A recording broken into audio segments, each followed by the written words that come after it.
कैसा लग रहा है आपको? एक भाई से प्यार और दूसरे भाई से शादी। अरे भाई, इन्होंने जो किया है वो तो बहुत हिम्मत वाला काम है। हर कोई नहीं कर सकता है ये। अंकल जी, आदर्शवादी अंकल जी, आपको कैसा लग रहा है? भाई मुबारक हो, आपकी बेटी पांडे परिवार की बहू जो बन गई है। बेसिकली ये सीन ऐसा था, इस तरह था कि मैं अपने मायके वापस आ गई हूँ बिहान को छोड़ के, क्योंकि मैं उसको पति नहीं मानती और ना कभी मानूंगी।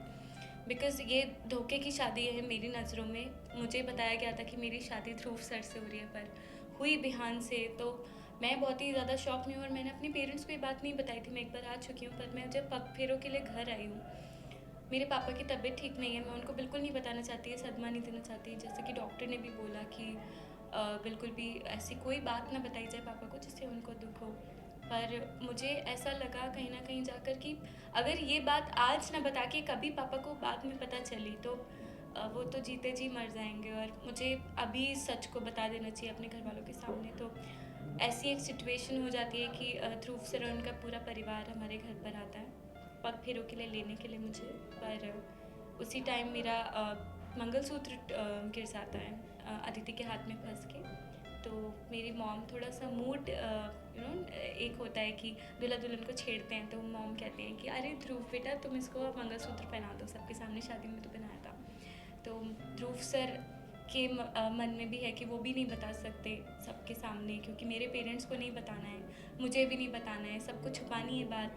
अब ध्रुव सर कैसे बना सकते हैं मुझे मंगलसूत्र जब वो मेरे पति नहीं है? तो वो मंगलसूत्र भरते हैं आगे, पर मेरे लिए वो चीज़ इतना मायने रखती है एक शादी, क्योंकि एक 7 फेरों का वचन होता है। तो मैं साफ मना कर देती हूँ कि नहीं, आप नहीं बना सकते मुझे मंगलसूत्र। आप पूरी स्टोरी मुझे फिर बतानी पड़ती है अपने पेरेंट्स को कि क्यों नहीं बना सकते, कि मेरी शादी ध्रुव सर से हुई ही नहीं है, बिहान से हुई है। तो ये सच पता चलता है मेरे पेरेंट्स को।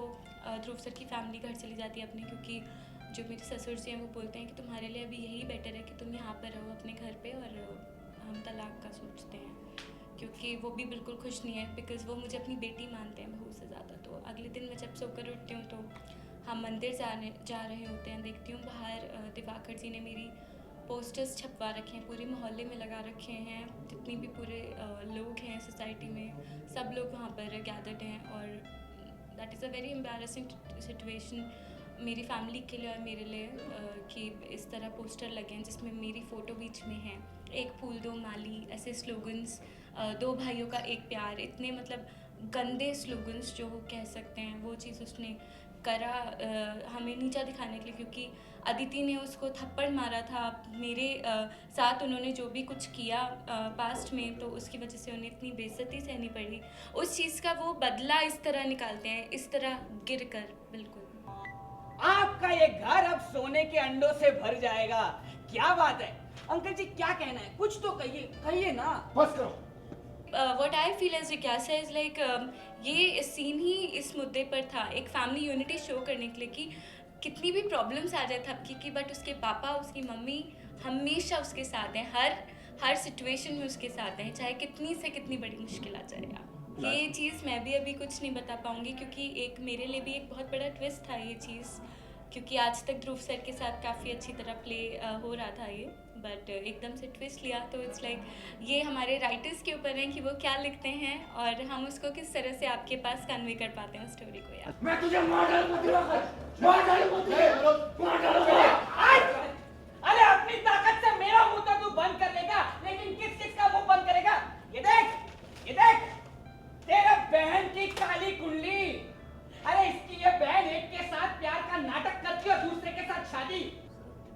सोच डाल के कभी सोचना, जिसने ये दुनिया बनाई है उसके सामने तू कितना छोटा है, सोचना कभी।